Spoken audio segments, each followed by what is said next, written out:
Nih dimaki-maki, baru masuk ke rumah langsung ditanya, kamu kerja di mana? Jadi asisten Habib Al-Habsyi. Oh, kamu jangan GR ya, kamu datang ke sini bukan karena saya minta, tapi karena anak saya, dan itu pun belum tentu kamu jadi menantu saya. Dihina anak yatim ini. Iya Pak, nggak apa-apa, yang penting saya bisa silaturahim. Baru 5 menit dia menghina anak yatim. Handphone dia berdering, dia matikan itu, masuk handphone ke handphonenya.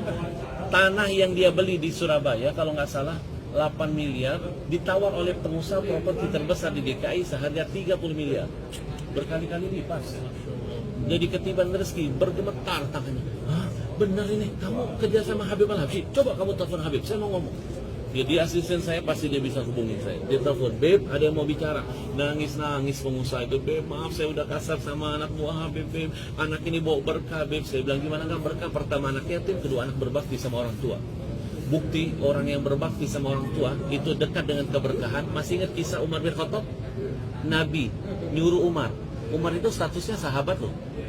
Disuruh Nabi minta doa kepada orang yang di bawah levelnya Umar, namanya tabi'in. Umar, kalau kamu nanti ketemu lelaki yang namanya Uwais Al-Qarni, kamu minta doanya. Karena doanya tidak pernah ditolak oleh Allah. Nah, yang nyuruh Nabi, kenapa Nabi nggak nyuruh Umar minta doa kepada aku? Kenapa disuruh Umar nyari anak yang berbakti sama orang tua? Umar itu sahabat. Salah satu sahabat yang Allah takdirkan jasadnya bisa mendampingi jasad Nabi dimakamkan di Madinah, nggak sembarang loh. Nggak sembarang. Kurang mulia apa Umar? Setan lihat Umar aja takut. Nggak kayak kita, setan lihat kita gendong. Bayangin, disuruh minta sama orang yang namanya Uwais Al-Qarni, padahal tabi'in, bukan sahabat. Dia nggak pernah lihat Nabi kok, statusnya tabi'in. Kenapa? Karena dia berbakti sama orang tua, derajat yang mengalahkan semuanya. Bayangin, saya bilang yang kamu hina itu anak yang berbakti sama orang tua. Kamu tahu setiap bulan dia bagi gaji untuk orang tua. Menangis tuh orang itu, minta maaf sama saya. Ustaz, kalau begitu segera kita nikahkan. Kalau baru masuk saya udah kediban berkah, apalagi kita nikahkan. Jadi singkat cerita, 1 minggu berikutnya dinikahkan dulu. Saya datang ke sana, kaget dijemput pakai mobil Alphard masih plastikan. Saya bilang, Farhan, dari mana mobilnya? Dari hadiah mertua. Hebat kamu, saya aja belum punya.